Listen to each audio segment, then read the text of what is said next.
and you'll join us again as we journey, as we explore the questions. You can look out. You can look on with me. We'll all run. No, sorry, force of habit. The next session, like I said, will be November. It's not the 21st. It's the weekend. It's the Wednesday after Thanksgiving. So this is a misprint, and the topic we'll be tackling that day is there an afterlife?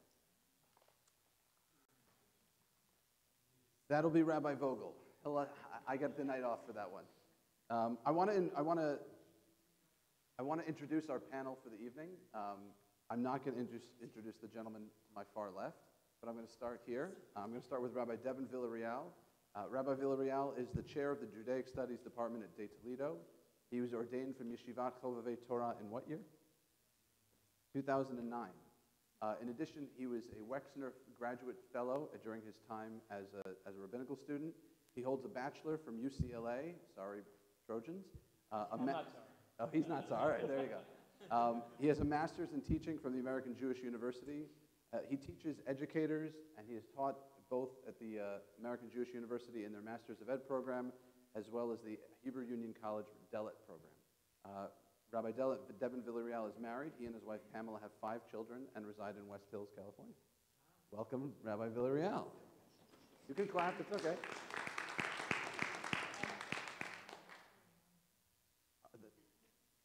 The next member of our panel is Rabbi Sarah Hronsky, who is a staple in the Valley.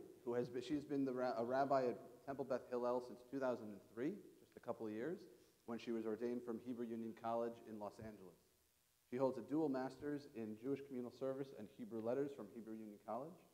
She served on the board, this is funny, if you read her bio, it says she served on the board of rabbis.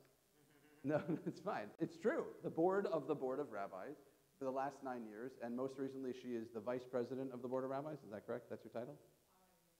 Yes, following in Rabbi Vogel's esteemed footsteps. She's a champion for social action. She works with the North Hollywood Food Pantry. She partners in religious experiences with interfaith programs throughout the city, the Los Angeles Council of Religious Leaders and Muslims for Progressive Values. She's on the board of the West Coast Reform Rabbis. Oh, she was. Yes, that's right. She's married to Yuri Hronsky, who's the head of school at Ilan Ramon Day School, and they have 4 children, and they live in Valley Village. Welcome, Rabbi Hronsky. So I just read their bios, but that doesn't really that's the box score, right? A baseball term, that's the box score. That doesn't really give you a sense of who people are. So I want to give our panel an opportunity to introduce themselves. Being as you're all rabbis, I'm going to ask you to keep it to 3 minutes, if you could. If you could just tell us about yourself, your journey, how you came here tonight, how you decided to become a rabbi. Just, basic stuff. Yeah. Good evening, everybody, and first of all, thank you very much for having me here. It's a wonderful privilege to be able to be here with you and to learn together with you. So a bit about myself. Truthfully, most of my experience I filter through the lens of being a parent, mostly because it is, the dominating reality in my life with 5 kids. My oldest is 12 and my youngest is 1.5. And so there's a very broad range there. So I can tell you that as an educator and as a parent, the thing that's constantly on my mind is the unique and individual needs, right, of each person, right, particularly of each child, of each student, but of each person that I meet. And that had a lot to do with how I entered into the rabbinate. I was very fortunate when I was in my late teens to be exposed to some really wonderful rabbinic models.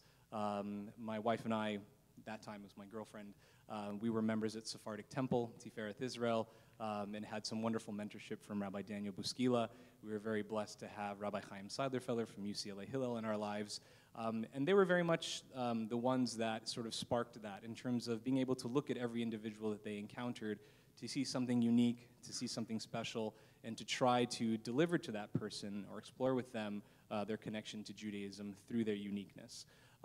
And through that was what, after spending a couple of years in the family business of real estate finance, which didn't take so well, they were happy to see me go. I like to think I did some good work while I was there, but going into the rabbinate with that in mind, of wanting to develop the skills and the learning to be able to meet with people really one-on-one and to explore together with them their relationship and connection to Judaism. I did actually not have education in mind when I first finished rabbinical school. I was aiming actually at joining Rabbi Buskila at Sephardic Temple Tiferet Israel, but like all for sure plans, it fell through. And I was very blessed, though, to be able to land in education and to study at the American Jewish University and their education program. And I can't imagine doing anything else now at this point in my life. But that's sort of the long and short of how I am sitting here with you this evening. Thanks. I'm Sarah, Rabbi Sarah Hronsky, as I was introduced. I grew up actually in the Midwest, so I was raised in St. Louis. My family belonged to a Reform synagogue that was very small. And people say, are there really Jews in St. Louis? And I say, actually, there's a lot of them. Growing up, there were 6 Reform synagogues. I can't tell you how many conservative and Orthodox, because that wasn't the world that I breathed in so well. But it is a fairly large Jewish community. But my family chose to belong to a 60 to 75 member synagogue for the tenure of my lifetime there. And in so doing, I thought that everybody moved chairs, right, to be able to have Shabbos. And like, didn't you volunteer as a shamus and clean the toilets and vacuum the floor? Like, I thought that was normal. And that gave me the opportunity to be mentored with a very small community feeling that when it was my bat mitzvah, the rabbi's like, oh, why don't you read this and read that? And then, okay, well, why don't you just lead services this week? And why don't you lead services next week? And I, again, thought this was normal. And my breath was that everybody made the community whole. So in order to be Jewish, you participated. The one area that was missing is that no one had told me that Judaism existed outside of the synagogue. So like I didn't know about Jewish camping, and I didn't really know about Jewish youth group until a female rabbi landed in my shul. And I was like, oh, there's females who are rabbis? That was also completely new to me at the time. And she said, let's go, and we're going to go drive downtown in St. Louis, and we're going to walk through the abandoned railroad cars and offer people peanut butter and jelly sandwiches. I was like, I'm 14, I'm 15, you're crazy. And my mom said, go, and so I did. And so I started to learn that Judaism was also about doing action. So every week we would feed the homeless. Every Sunday we built enough of a crowd, they knew where to meet us. We went every single week, we fed the homeless. Then we started throwing Super Bowl parties for them because people fed homeless on Thanksgiving and on around, we'll call it Christmas, because that's what it was, on Christmas. But then by February, when it's still bitter cold, I know we live in LA, bitter cold, they were forgotten. And so we would throw a big, long Super Bowl all-day party.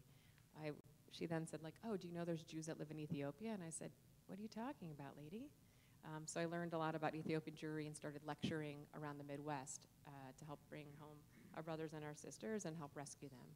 So finally understood that Judaism was about doing, both in the synagogue and outside of the synagogue.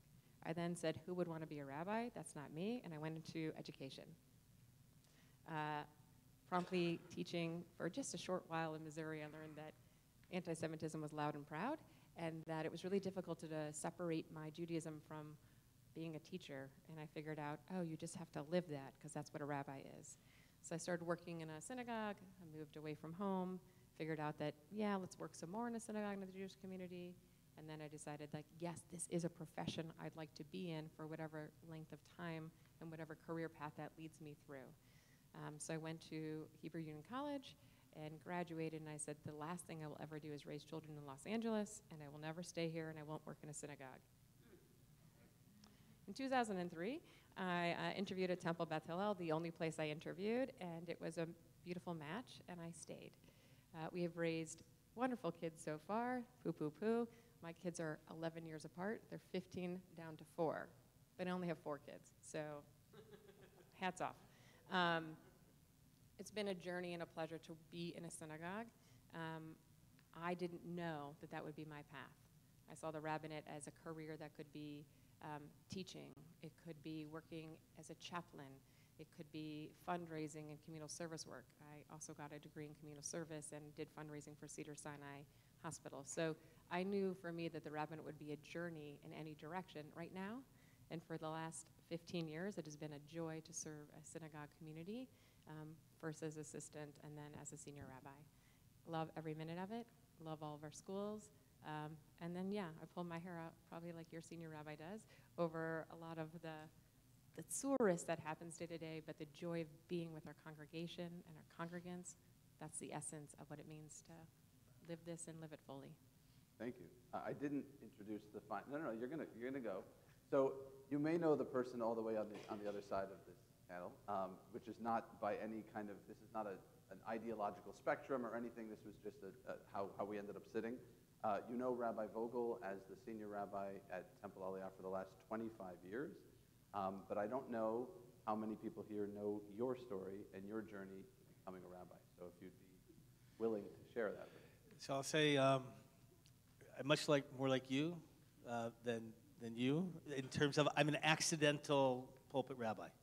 And the reason I'm a pulpit rabbi is because my first internship, I took an internship in White Plains, New York, because it came with an apartment. No, I'd never been to New York before. Some of you may know the story, some of you may not. I'd never been to New York when I was accepted to rabbinical school. Rodi and I were in New York. We're in Israel for the year. Never been to New York. We didn't get the student lottery housing that they have at Jewish Theological Seminary, and no one told us, oh, well, you'll get a place on 105th, 112th, whatever it is. And we had these visions of homelessness. What do you do? And a note went up looking for a rabbinic intern, White Plains, New York, comes with apartment. I was on the road to a PhD in education, wanted nothing to do with the pulpit, and I took it because it came with an apartment, and I fell in love with congregational life. Right? So completely the opposite, and I love it. More than 30 years as a rabbi, it's interesting. I think most rabbis, I don't know if you agree, over the span of a rabbinate, become more liberal in their Jewish perspective, right? As opposed to, by the way, adults as they get older tend to become more conservative when it comes politically, which is an interesting spectrum to consider. I consider myself not a scholar in any way, I consider myself an experientialist. That is, that I understand what it means now. When I was ordained, I was not really a rabbi. They gave me a title, but it takes you a long time to get to know people's lives and the way that Judaism should fit in, and it's just not theoretical, to understand what it means to be a rabbi. And that takes time, and I've been blessed, obviously, with all of you for 25 years to wait. And I don't think I'm more liberal than I was 30 years ago. I think that I see Judaism and Jewish life differently. And Judaism is different. We're going to talk about that, I assume, tonight, and that's probably a good segue. Absolutely. I'm going to start with you, though. I'm going to start with you, actually. Oh, so lovely. You get to go first for this question. Yeah. Rabbi Hronsky, and then I'll ask everybody else. I'll start you off somewhat easy. How would you personally define what it means to be? Yeah. So it's funny. He sent us a list of questions, and I was like, think about them a little bit. And I was like, that's the one I want to hear what others have to say first. Because to be honest with you, I think what it means to be Jewish continues to evolve and change, hence the part of Reform Judaism. It's not a past tense term. And I'm sort of uncomfortable, as shared with my staff today, I'm uncomfortable with where our community is at in their Jewish knowledge. I said it actually disturbed me after Simchat Torah and meeting with my congregants. And so I'm not 100% sure how I would define what it means to be Jewish, except for the fact that we look at this week's Torah portion. Y'all know it, Lech Lecha, I'm assuming. And Avram is told to go. Lech Lecha, go for yourself. It's going to be good. You're going to get all these blessings. When he goes, he has to cross over the land. And when he does, he becomes, later on to the refugee that approaches him, he becomes Avram HaIvri, Avram the Jew, the Hebrew. And so I started thinking a little bit then, okay, well, what does it mean? It does mean, in some way, this sense of crossing over and of separation, of distinction. When we, as a people, exited from Egypt, we then crossed over the Jordan to get into the land that we were promised. There's a place of separation and distinction, which we would know in Hebrew as sacred or holy, a little kiddush. There's a place of you have to cross a boundary that will sort of set you apart from others. And it could be individually that maybe you feel being Jewish is about being a part of that distinct peoplehood, that small percentage of people. It could be that taking that risk like Avram did in faith and belief in one God. It could be that being Jewish means that you choose to observe holidays and rituals that are probably distinctive to our background. It could be for some the wearing of tzitzit. You know, it rained. Like, who would have thought it would rain on Friday night? And I had some folks in my synagogue that were fairly observant, conservative Jews, and I said, they're walking home, and I said, do you want an umbrella? And they're like, oh, it's Shabbos. And I was like, well, you're at an A-roof. They're like, what? And I was like, okay, yeah, you went to Reform Shul, but like the world doesn't stop. So, you know, here they are wearing their tzitzit, and that marked them as different than a lot of my community. But to them, that marks their Judaism and fits who they are. So for me, Judaism is about practice. It is about belief. It is about owning a sense of being a part of the peoplehood, and there probably has to be something of a crossing over or separation or distinction. You have to own it. When someone comes to conversion for me, they may have finished the class, they may have done lots of time, they may have spent a year with me, they may have spent 2 years with me, 3 years with me, but until they own it, it's their identity, and you know when it happens. It could be, we're talking about death and dying, like, of course I'm being buried in a Jewish cemetery. Or they could say, I was talking to my friend about blah, blah, blah, blah, blah, blah, blah, and then I said, well, you know, I'm Jewish. It's naturally, instinctively, inherently their identity, and they own it for themselves. So to me, there's a risk factor of Avram believing, owning your identity, and crossing over, and knowing that you are distinct. But it's a self part of that. I don't know if that's very clear, but that's where I'm headed. So I would say that to be a Jew is to live in the angst between particularism and universalism. I think you were alluding to that, right? And you were focusing on the particularism piece, and I think that there has to be a sense of particularism that says that to be Jewish is to be different. We evoke words like Kedusha. Right? So holiness, you know that word, many of you, and Kedusha comes from, if you don't know, Kadosh, of course, to be separated for a special purpose. It doesn't mean that you are the best of the best. It just means that you have a uniqueness that you understand. It's like, you know, every child is unique. Is one better than the other? Maybe, but we're amongst friends. We're amongst friends. They all know. My kids used to tease me. You know, they would always go like, "Oh, Ellie's your favorite." Like we know. Like they would like for sure. And then they'd rank them. And then I got into it. And I would rank them too. Ask Avi. He was Avi's teacher at the Toledo New Jewish High School. And so you have to be a particularist in terms of that Jewish identity, but you also have to be universalist. You have to, by the way, I think you dwell in that tension. I think to be Jewish means to dwell in tension. Like, I think that Jewish neuroses that we joke about, I think is a real condition in the sense of, like, we're just never at rest, right? Like, we're always struggling. Like, is that the right thing or is that the wrong thing? Like, but I have two conflicting values here, and which one do I go to?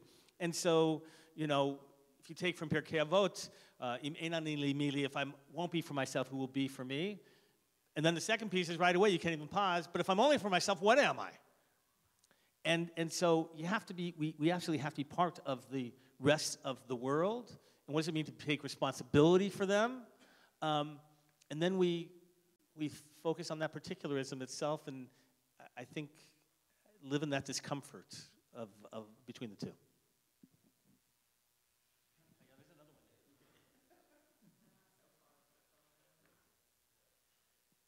So really, I'm just going to be playing off of the comments that have been so eloquently stated. I think that in terms of what it means to be Jewish, first of all, that we have to accept that, as has already been alluded to, that there can and should be a lot of diversity around that question.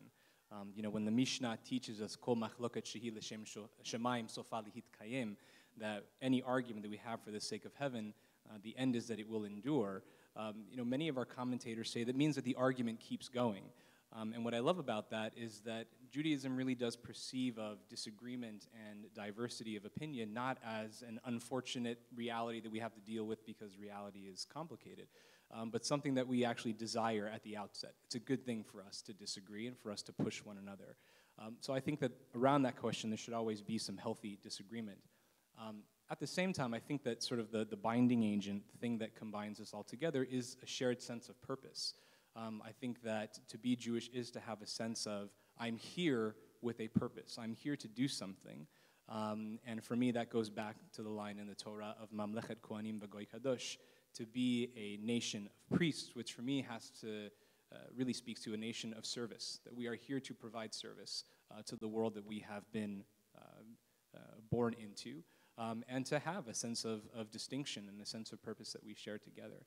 And again, we should have a lot of healthy disagreement about that, but those two things I think should be rooted very fundamentally. The other thing that I would say is that, it really resonates with me, this idea of sort of always trying to toggle between the universal and the particular. And as much as I do think that creates a little bit of angst, that's also what makes good poetry and what makes good music. And those types of tensions, I think, are also things that we can manifest as joy and as celebration, and that's an essential component as well. I think to be Jewish has a quintessential component of joyful living as well. Thank you. You talked about a little bit about this tension about agreeing, disagreeing. So I'm gonna ask. This is a program tonight that, if you didn't see the subtitle, it was about belief, behavior, and belonging. So I want to talk about the first one. I want to talk about belief. Is there anything that someone must believe in order to be considered Jewish? Right? Considered Jewish. In order to be considered Jewish. Is there anything one must believe? Right? We get very often the line, I'm an atheist, and am I a Jew? Right? The argument, being whether or not you believe in God. So, is there one thing? Yes, and you're gonna go first, Rabbi Vogel. I'm going first. So, is there anything you must believe in order to be considered Jewish? To be considered Jewish. To be considered Jewish. So, I think that you have to believe in the power of the Jewish people. And what that means is that something sustains the Jewish people. We're going to talk. Are we getting into the belong, believe, behave? Yes, we will. We're getting into that. The other piece. I don't want to. We'll get into the other piece. I don't want to. Yeah, I don't want to get too far ahead. I am a Kaplanian by nature in terms of Jewish peoplehood. Right? That we are. Kaplan said that the Jewish people are important three elements of it: dynamic, religious civilization. And dynamic, it means ever-changing. Religious means that's the focus of that peoplehood condition, that it is of the cultic, religious elements of sanctity and life in the, if you will, with God, or whatever you want to define as being out there, which is funny because Kaplan changed the whole concept of God, but still calls God, and he got in trouble for that because they called him an atheist. Dynamic religious civilization, which means that, that we are as a people. And so the only things, the question is, I think, the sustainability of the Jewish people. Rabbi Schulweis used to say, who's Jewish is the one who has Jewish grandchildren, right? Jewish grandchildren, right? Because you talk about the sustainability, and it's a tough one, because sometimes we do the best that we can, right? And sometimes you just we live in a free society, and you just can't guarantee everything. But when you believe in the power of the Jewish people, we'll talk later about, do you have to believe in God at all? Does that matter? I'm going to skip that for a moment. But for me, it is, you believe in the sustainability, that we have a purpose. Because without that sense of what the purpose, whatever you want, like we'll talk about what that means, what is the meaning of being a civilization? And what's the purpose of being Jewish? And to be Jewish ultimately can only be sustained if you believe that there's a purpose to it. Rabbi Villireal, same question. I think I end up falling in a very similar camp in terms of about purpose, that a Jew has to believe that there is more to life than coming here and sort of getting the most that you can out of this time here and then expiring. When the rabbis talked about Kol Yisrael yesh lahem chalek le'olam haba, right, that all of the Jewish people have a place in the world to come, and then they go on and list the people that don't, right?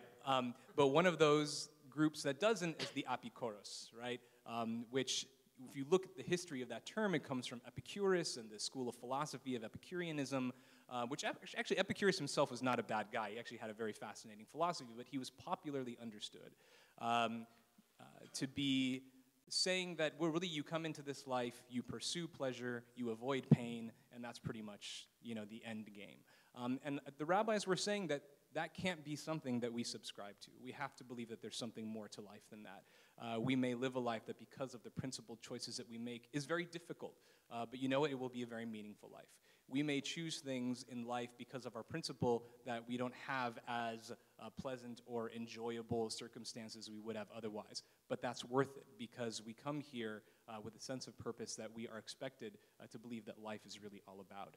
So for me, it really is the matter of purpose, and recognizing that that is the guiding principle in terms of the choices that we make in this life. And I think that is essential for a person to believe, to be considered part of the Jewish people.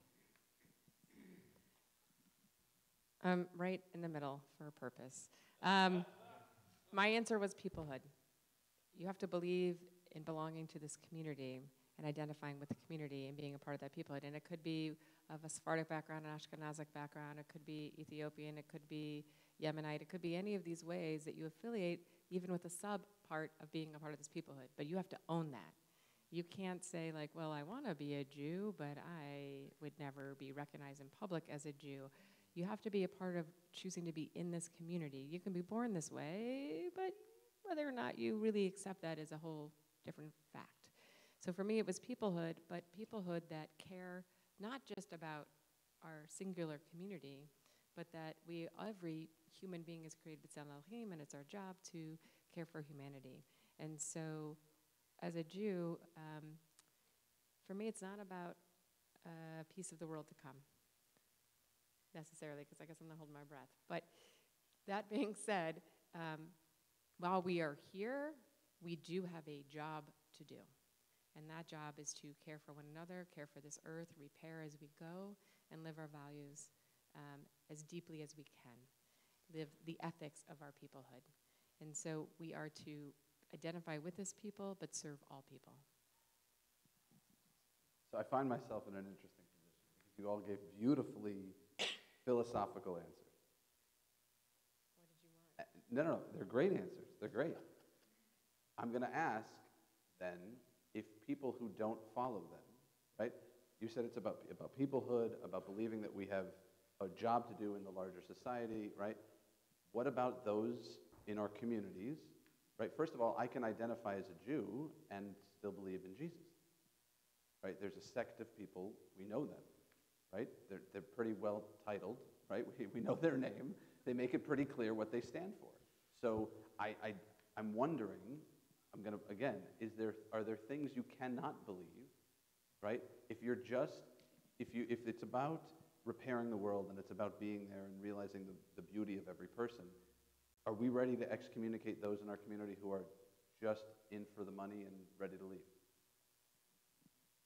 I think what you're raising is a policy question, right? Which is, we can philosophically say this is what's necessary for a person to be considered part of the Jewish people.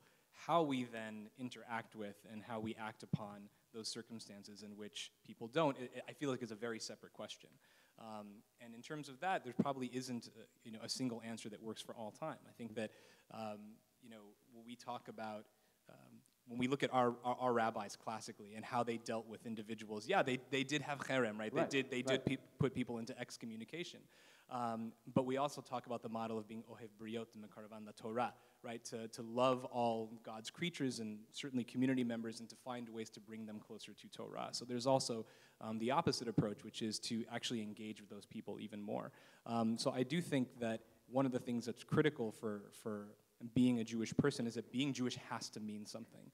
And I encounter this as an educator all the time. Sometimes we're very tempted to try to lower the bar as low as possible to make it accessible. But sometimes what you do is you end up communicating to people that Judaism doesn't actually mean anything. It doesn't really stand for anything. It will not add anything to your life or take anything away from it.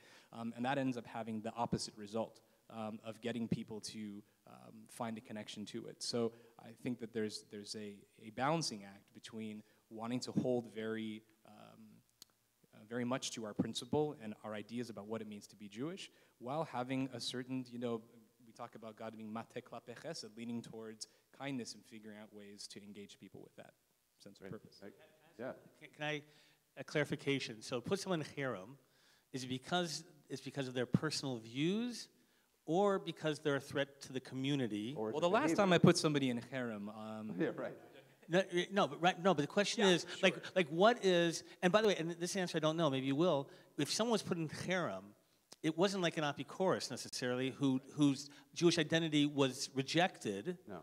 So what does that mean in terms of like the real? Is it a personal issue, or is it related to the peoplehood question then? Right.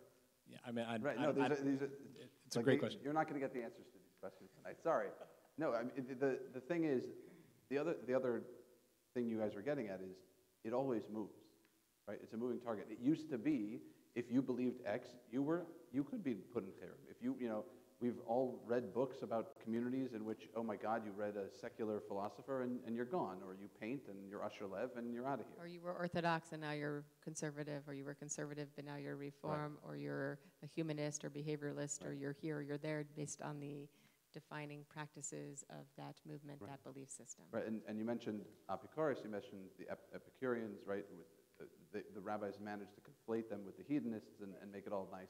And for personally, right, I was studying in yeshiva, and my nickname in yeshiva was Acher, which is thank you. Not the one, Achi. Not my brother, but other. If you know the story of the Talmud, Elisha ben Abuya is known, he's the only apostate mentioned in the Talmud, and he gets known simply as the other.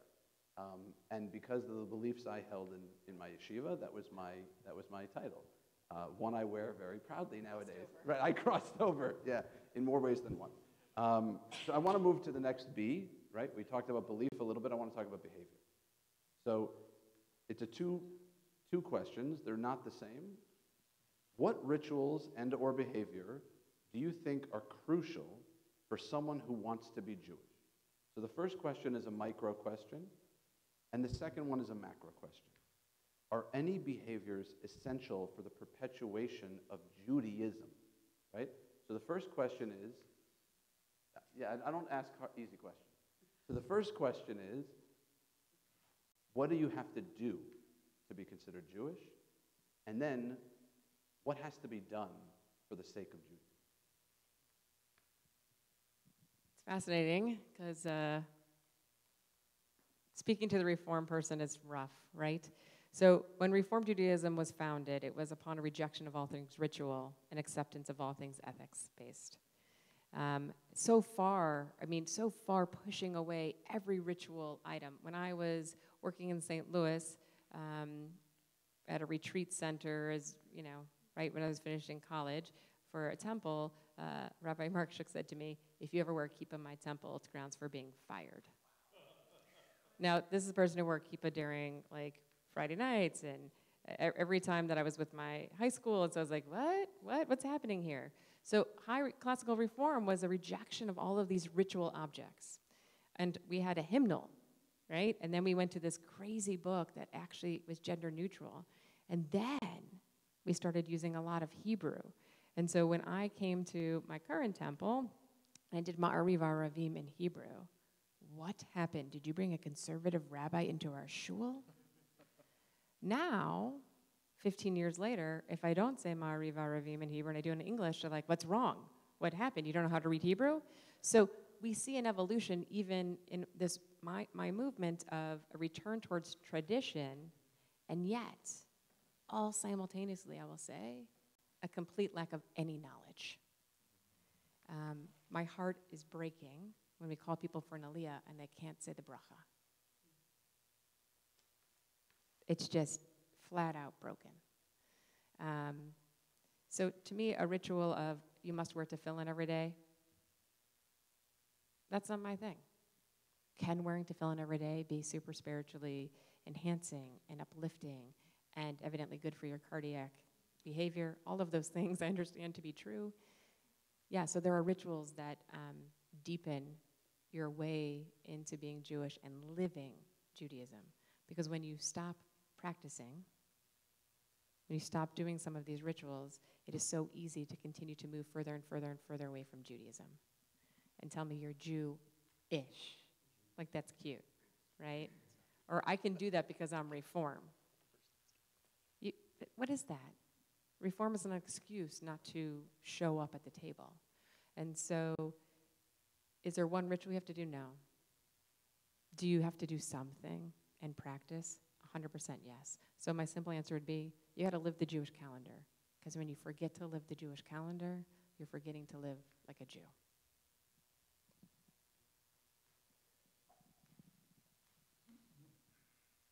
So yes to everything you said, and I will just add, the Sephardic chief rabbi of Tel Aviv and Yafo in the later part of the 20th century, Rabbi Chaim David Halevi, wrote something really beautiful. He talked about the relationship between ethical commandments and ritual commandments, and he said that when it came to mitzvot ben adam lamakom, these ritual mitzvot between a person and God, unless a person has paid really serious attention to mitzvot ben adam lachavero, the commandments that are ethical between one person and the next, in terms of those ritual mitzvot, ein lahem erech klal, they have zero value, which is a really interesting thing to hear a chief rabbi say. That's not necessarily something that we would expect a chief rabbi to say, but I think that he is pointing out something which has a very long history, actually, in Jewish thought, going back as far as Yehuda Halevi in medieval Spain, that there are certain fundamentals about our humanness, right, about these ethical commandments, which are not unique to us. I think that we have been uniquely capable voices for it and mouthpieces for those ethical commandments, but they're ethical human commandments, and that those have to have a priority for us. We have to be interested, deeply invested in those ethical imperatives, and at the same time recognize that we have a responsibility as Jewish people to use the ritual mitzvot as a way of helping us develop those ethical dimensions. So similarly, I don't think there's one thing that you have to do, but I do think that whatever it is, right, when you look at this beautiful opportunity of 613 mitzvot that we have, and by the way, it's not even necessarily a denominational divide on this. There's a beautiful commentary from Maimonides in his commentary to the Mishnah. He says, why are there 613 mitzvot? He said, because the idea is that hopefully everybody will find one that they can give their whole heart to, and that by doing that, right, they become the optimal person that they can be, which is a remarkable comment. And so, building off of that, going back to my earlier sentiment, I think that it doesn't have to be one particular thing, but it needs to be something. It needs to be one of the ritual mitzvot, and two, that it has to be helping you becoming a better version of yourself all the time. Oh, so much here. So much here. I'm going to share the story I don't think I've ever shared. One of my hardest, because the question is, I want to get to in a moment, do you have to believe in God? So, right, we haven't talked about that. We haven't brought that up yet, have we? And so what I would say is, I believe that belief in God as a Jewish requirement is aspirational. Right? Because that means we believe that one should strive for it, but the rabbis recognize, God can never command something that beyond their control, right? That there's a thought. He's so Devin, I really struggle with this notion, right? So I believe it's aspirational. But my toughest conversion, this is a true story of a woman who came, whose father was a hardcore holy roller preacher, right? And her belief in life was held together between, the answer to anything was either Jesus or Satan. That's how she explained the world. Right? Those two elements in conflict, and it was all woven together. And we talk about it, and it was a very complicated situation where really, it was a congregant, no one would know here, it's a long time ago, who sort of wanted to strong-arm me to officiate at the wedding. And she would have to convert. And oh, by the way, I forgot to tell you, she was pregnant already. And by the way, he wanted the conversion before the baby was born because in his mind, after the fact, the baby wouldn't be legitimately Jewish. And I said, look, I'm willing to work towards conversion, but I want you to know if I don't think she's ready, I'm not going to do it, and I don't care what you threaten me with. And so she, a couple sessions into it, I met with her every other week for about 6 months. And it was my toughest case. It was crazy. And she said, at the beginning, she goes, why are you Jews so caught up in this Jesus thing? why are you so caught up in this Jesus thing? Because I was trying, like, why couldn't she believe in Jesus and be Jewish? And by the way, it was a legitimate question, right? When you think, like, why are we so caught up in that? Like, that's the defining point out. But it is, there is a sense of that which brings you in or out. So I believe that God's aspirational, but I'll bring in now the believe, belong, behave, right? That triangle. By the way, that's part of, if you study sociology, they'll tell you those are the three elements of any civilization, right? That you have to believe in something. By the way, think about it as an American even, right? Believe in values. You have certain behaviors that tie us together, right? And belonging, you have to feel that you are American. The Jewish element is, as I understand it, Torah, God, and Israel.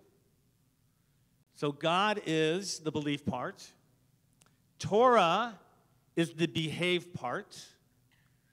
And Israel, by the way, is the people Israel. And that's belonging. And I believe that triangle, believe, belong, behave, Torah, God, and Israel, in some way has to be part of the Jewish essence of the individual. One may be a little bit weaker than the other, but they have to somehow play against each other. And if you take out one, it won't sustain, it won't survive. Just as I believe humanist Judaism is doomed. Right? I don't think that element, you take out God completely, I don't believe that that's a sustaining reflection of again, Jewish continuity. I've been thinking about this question for a while. A little bit. All right. Okay, next. So just one, and this is a short answer, right? You guys all answered it from the perspective of what someone has to do. Now, in order to perpetuate Judaism. Don't believe in Jesus? Don't believe in Jesus. Okay, that's fine, that's good. But is there one... I'm not, sorry, that could be very rude. I was sorry. But there's the expression, it's Echad Ha'am, right? Who said, more than the Jews have kept Shabbat, Shabbat has kept the Jews, right? So I'm wondering, for the survivalhood of our people, is there, Echad Ha'am, for him it was clearly Shabbat. Is there one, and just a brief answer, if you have it, great. If not, fine, we'll move on. For me, it's Ashosha Devrim Halam Ahmed. The Torah, Ve'al-Vadah, Ve'al-Gimud Chasadim. If you have those three pillars in your life, Torah, study, learning, education, Avodah, prayer, some kind of a spiritual, aspirational, prayer-filled life, some element, whether it's formal or informal, and Avodah, doing acts of loving kindness. When you have these three, so your triangle is different, little than my triangle, but they may not always be in balance, but your tripod will stand firm. If you rip out one leg, right. It's going to be pretty hard. So you're quoting the Mishnah, Yes. the first Mishnah, right? Which is said, not the first Mishnah. It's Pirkei Avot, isn't it? It is Pirkei Avot. But it's not the first one. That's the chain, right? So this is saying that on three legs the world stands, right? And I think for an individual Jew, if you can have these three pillars in your life, you'll stand firm. Okay, great. That's a good motto. I think some synagogues may adopt that as their three pillars. I don't know. Perhaps. It may not catch I mean, on. if you talk to a bar mitzvah kid, what do you aspire for them? At 13, I think they're just figuring out who they are. And if they have those three things somehow in concert in their life, they'll stand firm and strong all their days. If they let one go, if they stop aspirationally seeking, if they stop learning, if they stop doing this, they pull away from the community and their roots fall away, no matter what age you are. Okay. So speaking about the next generation, we've all seen the numbers, we've all heard about the Pew Report, we've all that stuff. Pew Shmoo, right? I think, is it Rabbi Brad Artson who calls it the PU report, the PU, right? So given the affiliation gap and the fact that younger people aren't feeling the same kind of need to join synagogues or institutions, what would you do and how would you reach out to the next generation? This is... Other than having their parents make them come to school, what would be a good... No, this is a great question, and it's very real. I could not have made this up. I'll share with you an anecdote from literally this morning. I was sitting in a classroom. I happened to be observing another teacher's class, and I was overhearing students' conversation, and a student says to me, well, my parents are atheists, I'm an agnostic, and my brother's a nihilist. And this is a 10th grader, and it's like, I didn't even know what nihilism was until I was like 25. But this is what we're dealing with. I think that we are dealing with a generation which is dealing with a struggle for meaning like really no other generation has, just with the proliferation of information, with the proliferation of all kinds of ideas about what truth means, about what reality means. I think it's a very confusing place to be. But I think I would answer on two levels. I think one is that we need a real strengthening of family involvement with Judaism. I think that the next generation needs to see that Judaism is something that brings their family together. It's something that, it's a symbolic universe through which their family makes meaning as they go through celebrations, as they go through difficult times. When they experience that together with their families and use the language of Judaism to make sense of those experiences, not individually just, but together, I think that there is something truly unique that happens. I think it makes an impression upon hearts and minds in a way that is enduring. So I think they need that nexus of experience together with families. The other thing I think that they need are role models. I think that they need to be able to see individuals that live their Judaism in a compelling way, people who live their Judaism in a way that they can see it adds meaning to their life, it adds a brightness, and adds a spark to their life.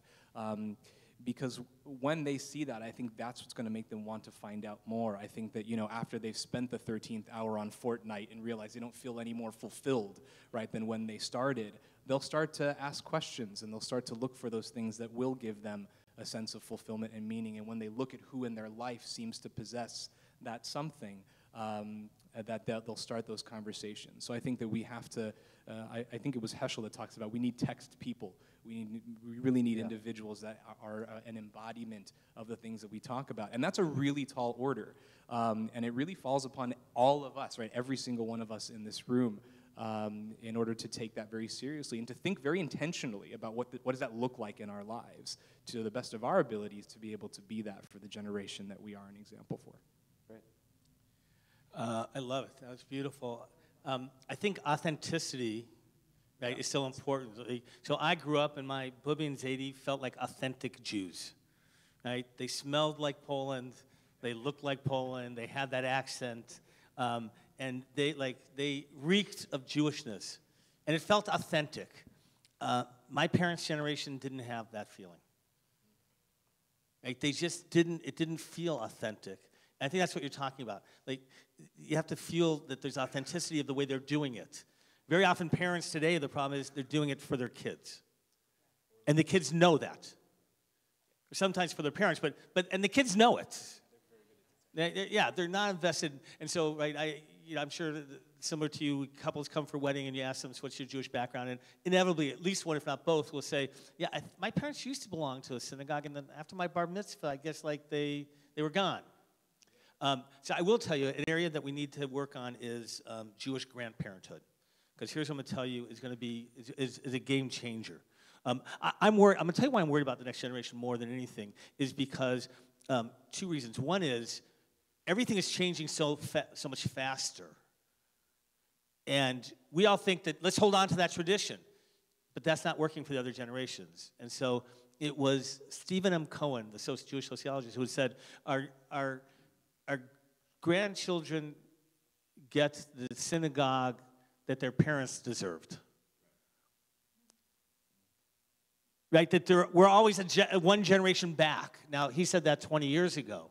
If you read Thomas Friedman's book and the speed of everything changing, right, you realize that the more that we all hold on to our Judaism, the less opportunity we give them the chance to explore what Judaism means to them, and that gap is widening. I believe, and this is something we talked about, we want to do a little bit more here, is helping generation of grandparents to be authentic Jewish grandparents. And that means to want to share, to be that role model, because their parents are not often in that model. And that's going to be, I think if we can work on this, that's going to be a game changer. You guys are stimulating my thinking pattern, and I thank you. I don't remember what study, but years and years and years ago, they said the two biggest influencers on Jewish identity are grandparents and Jewish camp. This is years and years and years ago. And we have an issue as the parents drive through the carpool line, and that's all they do. And so the grandparents are like, I don't want to interfere. You got to interfere. Making kreplach, making challah, setting the table, those ritualized memories and smells and behaviors. When you ask a kid, I have every kid write essays, what's your Judaism? They're all going to talk about food. Most of them will talk about camp or retreat, but they're all going to talk about food because it hits so many of the senses. Parents are not cooking with their kids. They don't have the time. It's a silly thing, but if we talk about what Jewish identity is, it is part culture, part food. You get them through the food, you do the bracha, oh my goodness, the kids know the blessing. When I talk with my friends who live in Israel, and they're all devoutly secular, they're saying to me like, hey, my kid came home from school and we started doing brachot for Friday night. The kids are actually bringing it back because the parents have abandoned it. So this notion of reigniting the passion in grandparents to think it's okay to interfere and to pass on, it's an old notion, but a great notion that is all the more relevant in this season. I think this idea of authentically living is profoundly smart and real. There is something about the synagogue walls that seem to be the highest hurdle to leap. Yeah. And so I'm not certain yet how to smash the walls. Some of my colleagues have literally left the physical buildings of their buildings and walked away from them. Some are reorganizing. One of our colleagues in the Valley has said to me, look, JCCs were founded so that people could learn how to be American, get English lessons, figure out how to navigate this world. And he's like, nah, the synagogue has to be the JCC that people come to swim, to take a yoga class. Oh, and by the way, get some Judaism and learn what it means to be a Jew again. So maybe the synagogue has to be shaped in such a profoundly different way that all are welcome, and we're doing SAT classes, and by the way, 6 of the questions are modeled in a way to teach you how to think, but they're modeled in Jewish integrated learning. I'm not sure yet what it is, and when we all figure it out, our synagogues won't be in trouble. I just want to add one thing, if I may. I think all of what you said, and I've thought about this for a long time, and institutionally, my generation, I'm 41 years old, my generation has the great distinction of being the first generation in the history of the United States where we will be less financially successful than our parents as a generation. Yep. Also, my parents' generation is living longer than any generation has in the past, and living not just longer, but 70 is not what 70 was so many years ago. And so people in positions of power in Jewish institutions, I mean this in a real way, are aging, right? And the institutions age with them. I always think of growing up in the Northeast, where I grew up, people had homes where there was the living room, which was a room for some reason with young children, always. Everybody had a room where all of the furniture was white, and where the children were never allowed inside, and it was pristine, and when you even passed through it to get to another room, you went there with bated breath, God forbid, right? And then there was the rec room or the family room where you just made a mess and you did whatever you want. My generation and the generations that come after me see Judaism as that living room, as the untouchable property of their parents and grandparents. And we need to change that and we need to give them ownership and make it a rec room, make it a family room, and allow them to play with stuff. And you know what? Break stuff occasionally in their exploration. Thank you. We're going to move along. Speaking of Jewish institutions, what are the most important institutions to which someone Jewish can belong? What are the most important institutions to which someone Jewish can belong or should belong? In my world, it's any affiliation with any Jewish institution. So we live in LA. The opportunities are plethora. You could belong to synagogue, you belong to JCC, you could belong to a Jewish museum, you could take classes at the AJU, you could engage in of so many ways. You could be here tonight and not belong to this temple. I don't know if you have to affiliate as much as you have to consume. You have to consume Judaism. So someone complained to me, like, you never talk about Israel. I'm like, really? Were you at my high holy days? You know, so we had this long discussion about my path and my belief in Israel. He's like, you study in Israel every year? I'm like, yeah, I study in Israel every year.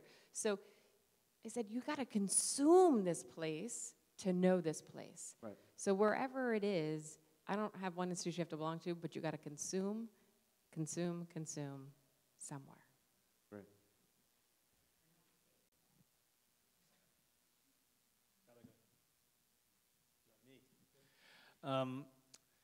So here's, I'm going to confess I don't know the answer.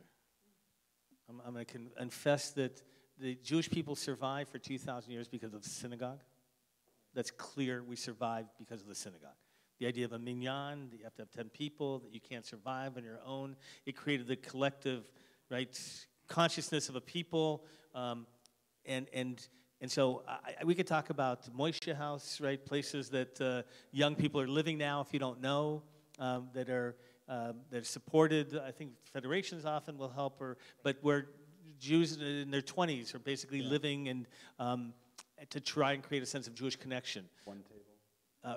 One table. Yeah, so there's a program that's amazing, if you don't know, for people that you can now go online for an app and find a Shabbat experience. It's like Uber for Shabbat dinners. Right? And so you can sponsor one. I learned about this in Chicago. You know about this or no? Yeah, you know about One Table? Yeah, and so they were telling us, and they said, we have one, which conservative group there, that you probably wouldn't like as conservative rabbis, but they're doing Shabbat at Wrigley Park. Like, you're doing Shabbat at a baseball game? And the truth of the matter is that for them, they're coming together for Shabbat, and we wouldn't define it in any classical term of Shabbat. So, and I think that's what scares me, by the way, is I don't think there's any sense of what that next iteration is, and to bring those elements together. So really, I mean, I think I'm just going to add what is the other side of the coin to this, because I think it's all the same phenomenon. And I'll give you an example. There was a big question at our school about whether or not we would allow our speech and debate team to compete on behalf of the school on Shabbat. And traditionally, the answer had always been no, and that if an individual wanted to participate, by her or himself, that was fine. But to represent the school, right, to say that the D Toledo speech and debate team is going to be at this tournament on Shabbat, would we permit that? And it was a really long discussion back and forth. And what we discovered was that for many of our students, not all of them, but certainly for all of them in this program, they could either go to the speech and debate tournament and make Kiddush and Hamotzi, and reflect about Shabbat, what Shabbat meant to them, and have a discussion and learn the values of Shabbat and how they could translate it into their experience in the speech and debate tournament. Or they could be at home having nothing to do with Shabbat, going to the mall, watching a movie, playing a video game online. And we had to figure out, well, are we willing to make a new policy because of what we gain, right? In terms of having these students involved with Shabbat. And ultimately, the school decided that, yes, that's what they wanted to do, and it's still something that is debated, and some people are happy about it, some people are not happy about it. But in the end, I think what it comes down to is that it's true. I think that people have to find their place of consuming Judaism, and they have to consume a lot of it. And then the step after that is they also be in a place where they can produce Judaism, very much what you're talking about, right, in terms of where they can experiment and figure out how it translates into their lives in ways that we can't do for them. Right, we just can't, because we don't deal with the same type of dynamics that they do. So they have, but it starts with the consuming, because if you're not consuming, you don't know, right? You don't have the raw material. So you need those spaces wherever it might be. And again, sort of the where, I agree with you, Rabbi Hronsky, it doesn't matter as much as are you getting it? Right. And then having those fora where they can produce as well as consume. There's a great quote, history is made by those who show up, right? And I would say Judaism will continue because of those who show up in whatever form you guys are talking about. I want to allow time at the end. There are microphones. We'll get to the Q&A in just a moment. I want to end with one question before we get to the Q&A. Tell me one thing that leaves you optimistic about the future of the Jewish people. I think we've been told forever that the synagogue is dead, right? We can look across history and across time. The synagogue is dead. It's dying. It doesn't exist. It's not going to exist in 10 years. There's report after report, newspaper article after newspaper article, and yet it still does. So the synagogue has withstood this test of time.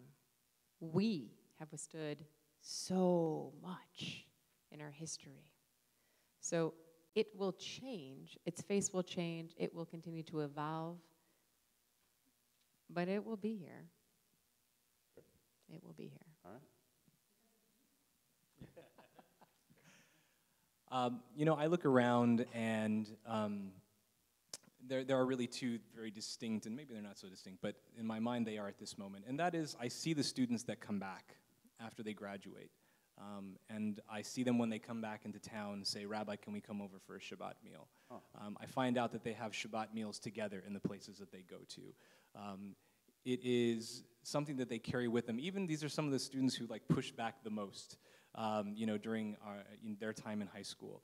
It's anecdotes like that. It's moments when I got stranded in Florida 2 years ago with our Mut Beit Din team, right, which is a Jewish mock court team. And, we were stranded there, and we were stuck at the airport, and I was trying to make arrangements for a hotel, and I'm calling everyone's parents so that way they're not, freaking out and getting scared. And in that very stressful moment, we're grabbing baggage and things, the devoted atheist on the team comes and says, Rabbi, it's getting later. Don't you think we should daven mincha? Right? It's things like that where in just very human moments when students are off in a new place, or if we're in a really highly pressurized moment or stressful moment, people can look to this bedrock, right, that is their tradition as a way of making sense, as a way of coping, as a way of celebrating. So that makes me very optimistic. The other thing is sort of more national, or international, rather. When you look at the phenomenon of the crypto-Jewish community, for example, that it's making its way back to the Jewish people. When you look at the reverse process of assimilation that is happening in Hungary right now, where individuals who have a Jewish great-grandparent now want to seize onto that because there's something about their Jewish history that is awakening something in them. We have been through this many times in our history where things feel dormant for a while, but I think that time and time again, if history has taught us anything, and the promises, truthfully, in our tradition, right, that are made to us in the Tanakh as well, is that we always find a way to come back. I think as long as we remain committed, it's not going to happen on its own. That's the other side of that, right? It's not going to happen all by itself. But as long as we remain committed to this thing of ours, to borrow the mafia term, then it will always be here. Great. One of my favorite stories is of Rabbi Harold Choice, who I worked with and my mentor in many ways, and a blessed memory. And I was a young rabbi, and I was fetching to him, and I said, these parents, they're just dropping their kids off at religious school, and they're nothing, they don't care, everything, right? I go through the whole rant, and he looks at me, and he just looks at me in the eyes. He said, but they're here. And it was a moment to think about the ones who aren't there and that they were there. And I think that we still have a Jewish generation. I don't know the next generation. But by the way, I've talked recently about that we're the first time in history we're dealing with a fifth generation. It's the first time in history of an emancipated, open society. So if you haven't heard me talk about this, that the last time we were close to a fifth generation was 1930s Germany. Right? And they couldn't make it to the fifth generation. And because they were surprised, many of you know this, when they were called out as Jews, they said, I'm not a Jew. Oh, right. They thought of themselves more. I'm a German. What do you mean I'm a Jew? And that was the openness. And so, I don't know what the next generation's about, but I know there's still people that are showing up and asking. Or by the way, even when you fight, some people say when you fight against something, you still care about it. Yes. Right. So we're searching. So I think that hope, that sense of hope is that spark is still somehow there, and we've got to figure out. That's the challenge I think that scares us. What do you do with it? So I want to allow for some time for questions and answers. I just want to remind people that questions normally start with a W. The first word starts with a W or an H, and they go up at the end, and they're not really statements as much as they're questions. So if anybody has a question, you can use the microphone. If you want to yell it from your seat, you'll feel free to do that. I have a feeling one's going to come from that gentleman in the tan jacket in the center.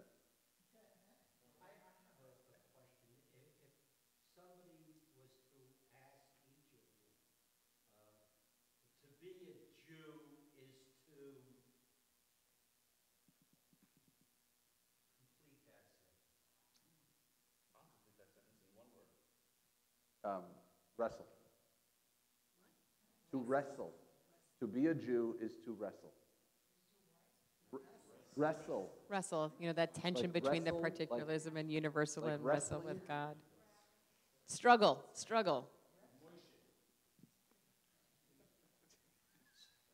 You want to? I'd say it's to care. For me, it's to care for others and to strive to do the right thing, acts of godliness in our world. To question. All right. Sorry?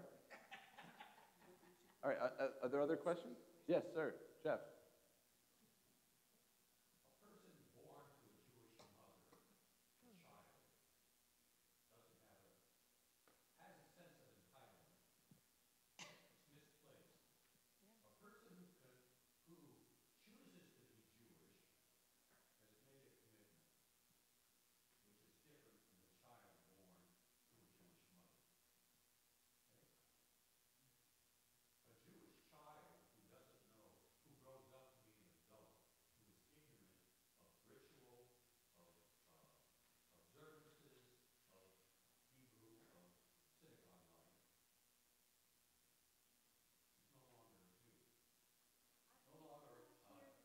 Wait, Jeff, is there a question? Yes, there is. Can you go to the mic to ask the question so people can hear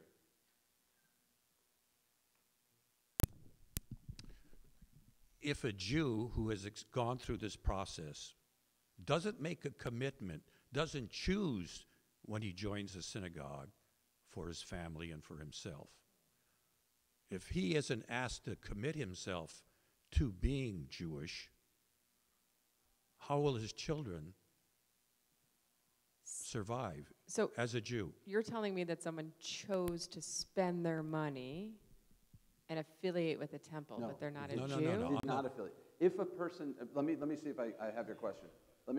If someone chooses not to join a synagogue, has children, has a family, and chooses not to join a synagogue, what chance do those children that he has, what chance do they have to be Jewish? Unless To he, retain- Wait, but okay. yeah. So essentially, many people have heard, oh, my parents said they were Jewish, but they didn't practice. And they walk in my door and they say, I want to know more. Those people that are questioning, that are seeking, will come and invest of themselves. Do they have to do a formal conversion? If they were born of a Jewish mother, then many of our folks would say no, but some of them will still opt to. I have a person literally in my office yesterday. Her mother had converted to Judaism, gave birth to her, then converted to Catholicism, then to whatever else in her exploration of the world.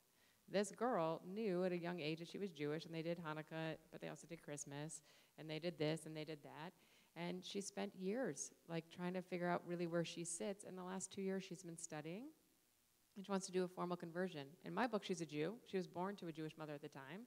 Birthright kicked her off her trip, by the way, 2 weeks from now, because her mother is not a Jew. So I had a little conversation with Birthright today. But that being said, she's going to have a conversion for herself. That's her self-identity. My question, without delaying others from asking, is if an adult who is a Jew doesn't make a commitment, doesn't choose to participate, brings his kids, isn't there more that needs to be asked of that parent or demanded of that parent to ensure that But this is what actually both of them said. This is what you posed to Rabbi Schulweis when you yelled about the people dropping off their parents. Dropping off their parents. Different stage of life. No, dropping off their kids. You said, but they're here. They've made a commitment. I would say, and I don't want to speak for everyone, I would say joining a synagogue is no small feat. There are very few people for whom the cost of affiliating to a synagogue is nothing, right? For most people, that's a purchase. That's a not insignificant sum of money, and that right there says something about their values.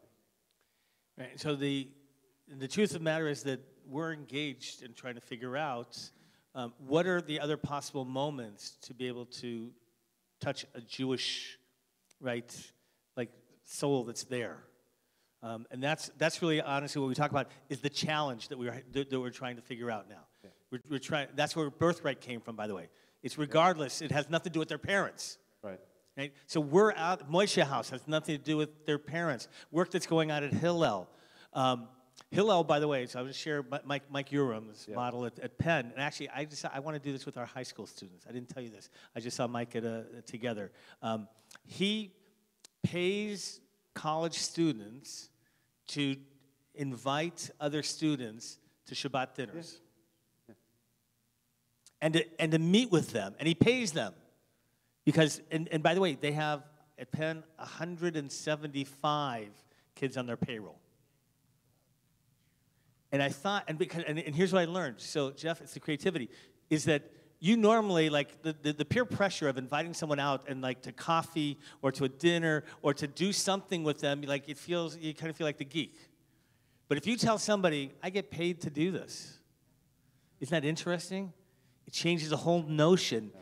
And Mike Urim has helped refocus this whole notion. I would love to figure out a program of where we pay them to do this and that they approach it differently. I think our bookkeeper just... Right, that's our challenge. Jeff, I don't know how else to answer it because we live in that world of people who have not made that commitment. So my poser is kind of the contrapositive of that. Okay, so there's a lot about the triangles and the three legs and everything. So if not being a Jew relates to being a shortfall on one of the pieces of the triangle, but you're committed to supporting the Jewish community. So the question I have, and Rabbi knows where I'm going with this, okay. Okay, so, and you're committed to supporting the Jewish community and raising your child Jewish, and we've seen from interfaith families where the child's bar mitzvahed. So my question is, how do those members, basically, of the Jewish community that aren't Jewish, where do they fit in? So we need to redefine what the Jewish family is, and that's going to be very hard, right? Because it seems counterproductive, and it goes against everything that's historically, right? You want to... Because actually, when you guys were... I know that you said to limit to a question, so I made sure I put my question part first. Right. But because to me, the institution that's most important to belong to is a Jewish family that practices some sort of Judaism. All right, so Devin, why don't you, Rabbi Villireal? No, I think that, no, Devin is fine. I do think we have to be more broad-minded about how we understand membership in the community. I do think that sort of who is a Jew according to halakha is only one layer, and it's actually a pretty basic layer. But to be able to think about those members of our community who are perhaps not Jewish themselves, but members of Jewish families. I remember this paradigm shift that happened for me when I heard somebody speak about their understanding of their being in a Jewish family. This was from a non-Jewish spouse in a synagogue in Washington, D.C., and he was trying to explain to his mother, why they were there celebrating this bat mitzvah of his daughter. And his mother asked him, well, why are we here? What are we doing? We're not Jewish. And he said, no, we're not Jewish, but my family is. And I think that those are the types of things we have to start to think about. We need to be able to think about people who we call members of the Jewish community, that aren't necessarily halakhically Jewish, and to think about how we make them feel involved and a part of. And I think when you look historically, we actually have had models of that throughout our history, and for whatever reason in this particular iteration of our community, we are struggling with it. But I think that we have to start to think of mechanisms of making people feel a sense of belonging in a multiplicity of ways. And most people here know my views in terms of non-Jewish supporters of Jewish family, that they're heroes, and we need to acknowledge and to celebrate and to figure out how to make them feel included. The conservative movement just recently changed and created the distinction between community and covenant. That even if you're not part of the covenant, you're part of the community, and you can open to membership. Yeah, she's looking at me like welcome to it. Yeah. Right. But I'm going to share with you the most... Come on in, the water's fine. I'm going to share with you the most bizarre funeral I did a couple years ago. This is the story of a man who passed away who was in about 90. His son was 60.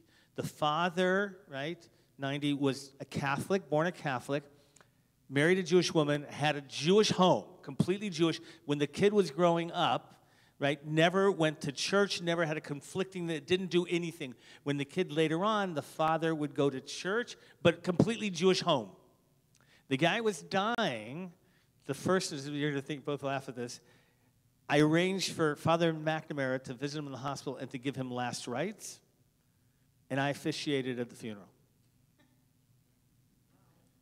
Because... They're not going to kick you out of the RA for that? They may still. They haven't heard about this one yet. All right. Was there a canopy? There's no chuppah there. But isn't that like, and I said, are you sure this is what you want? He goes, this is what he would want. Like, he was part of a Jewish family. Yeah. And that's what this ritual is, a life cycle. And like, he wouldn't have imagined any other way. Now, if that doesn't tell you, that, like, you could have never imagined that 100 years ago. Right. If even 50 years ago. But it's an amazing change. And we fight those changes sometimes, but we've got to, I think, figure that out. The Reform movement has embraced for a very long time patrilineal and matrilineal descent. That being said, we're often accused of being the ones who wash out Judaism and make it so assimilated that we're in the spot that we're in today. And so there are many people who fear, by accepting and embracing, that the further assimilation will happen. I hear that. Nonetheless, our new Moxor, relatively new, I don't know how many years old it is, maybe 4 years old, it's been published for our movement, includes blessings for people who are raising their children or their grandchildren as Jews, even if they are not. So it is not only embraced, it is celebrated and honored, and an entire family is brought in. So I have done a funeral for someone who was not Jewish themselves, but their entire family was. But I'm home. I didn't do some of the Jewish prayers, but I'm home. So liturgically speaking, we did what was appropriate for the family, and that honored that person. So yes and yes. The argument that's strong against it diluting the water. Right. Last question. In a next... Get closer to the mic. Yeah. In a next step type of question, what are your thoughts about the practicality or what would happen when you have a family raising their children in two religions simultaneously? Both Jewish and Christian, or both Jewish and Hindu, or whatever you want to talk about. So I can tell you that every therapist in the world would say, that's a bad idea, right? Because it is not easy to have family in that situation. You can give to your child and say, your identity is X. We will help mom or dad or grandma or grandpa celebrate Christmas, but in our home, our family is Jewish. Daddy's Christian, mom is Christian, whoever that is. The bottom line is, all studies have said, when you try to raise your children as all things or two religions, they end up growing up and choosing nothing. The people who choose that path are typically the ones who can't make the choice. And they think, when my child is old enough, they will make the choice. And that child actually chooses nothing. And so when people come to me and they say, like, I want to join your community, but we're doing blah, blah, blah, blah, blah, I'll say like, hey, we're not going to be the best spot for you because your kids need to be united on a front. We accepted a family into our synagogue who were part of a church synagogue in Chicago. There was a united entity. And so I really explored with them for a while, and I said, if your kids are going to become bar and bat mitzvah, they need to be able to actually say that they're a bar or bat mitzvah. And so they need to have one identity. And you're welcome to be in our synagogue. You're also welcome to help your wife celebrate her holidays. But we have to have a boundary so they can do this and do it with integrity. I'd like to say that just a few weeks ago, the daughter became a bat mitzvah, and they are super happy. So it's interesting. I think we're the conservative movement so much luckier than the reform movement. I think in some ways of, on the one hand, we seem less welcoming. In some ways, in which, by the way, the whole notion of interfaith families is just like, it's much more recent. And I know reform, colleagues, friends who really struggle with this issue in terms of what it means in a community. I will tell you, we don't have any families here that are dual faith. I've had one in which I recommended that they not be part of the community. But I actually had one that it's interesting. It was a second marriage. He had a son from the first marriage. The son they had converted, had been growing up, had been doing all the Jewish stuff, and then I got a call from the mother, right? I only knew the second wife and those kids, but the first wife calls me and says, I hear my son has a bar mitzvah scheduled. Do you know that he's also going to church and he's going to have communion? And I said, oh. The kid would never tell the other what they were doing. Because he didn't want to, right? It's tying exactly. Because it was Rachel Cowan who said so beautifully, you're not asking children to choose a religion, you're asking them to choose a parent. Right? It's because it's not a rational decision. And so I actually canceled the bar mitzvah. And they said, what if he chooses now? And I said, you can't, I wouldn't let him choose, actually. Right. I said, it's not fair. Like, knowing the dynamics of this family, each one's different. I said, I'm not going to put him in that position to choose between parents. And God willing, one day he's going to be in that place to be able to make that decision and to be affirming. But we can't have this bar mitzvah here. So I want to change the question a little bit. I'm curious at De Toledo if there are families where one of the parents isn't Jewish, or if you have, I'm imagining if they're going so far as to go to a Jewish day school, they're probably not practicing multiple religions at home. I think there are non-Jews at the school. There was one. She graduated. There was right. No. If you ask my kids, my child goes to that school. One of my amazing, lovely children goes to that school, and she will tell you, she is Mom, lovely, by the way. She's there amazing. are non-Jews at our school. And I say, I don't really know, because I don't know. And I said, I don't really care. We chose that school for you. I didn't, solely on my own. She really mostly chose it because of what it has to offer. So, but no, right. But so then the question is about the parents. Do you have parents who are not Jewish?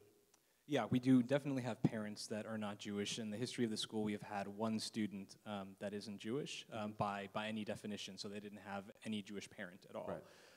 And it was an interesting case where the school did a lot of soul searching, right, about sort of its mission and its purpose, et cetera. And the determination was by the board that as long as that family was on a path toward Judaism, then that was a situation that we felt we could be helpful and support that family. And so that was, I mean, again, the details were left intentionally vague, but that student met with a rabbi on a regular basis while she was a student with us to talk about her development religiously and spiritually. They were meeting with the parents as well. She, to my knowledge, has not done conversion of any kind to Judaism, and neither have the parents. But I think it'll be okay since I'm not mentioning names. But one of the parents is a teacher on faculty, so that those conversations continue. So it felt genuine, all right. It felt appropriate, and it's an exceptional case, though, right? I don't know how many of those we will have. But it was, one of those situations where the best policy was to not create a policy, but really to treat this as its own case. I really want to thank you both for being here. I want to thank you, and I want to thank you all for coming. Just a couple of announcements. As I said, the next session of the big questions will be Wednesday, November 28th, the week after Thanksgiving, and the topic will be the afterlife. Building off of something that was said about going outside of the building, this month, October 27th, is the first of our new program called The Seventh Day at the Six. There's a farmer's market in Calabasas every Saturday morning, and we're going to be there as well. Join us at 10 or 11 o'clock on Saturday morning, October 27th at 10 or 11. We're going to do some meditation, we're going to do some learning, we're going to do Shabbat at the farmer's market. So hopefully you guys can make it, and if not, then hopefully we'll see you back here. Nice. Thank you for coming. Super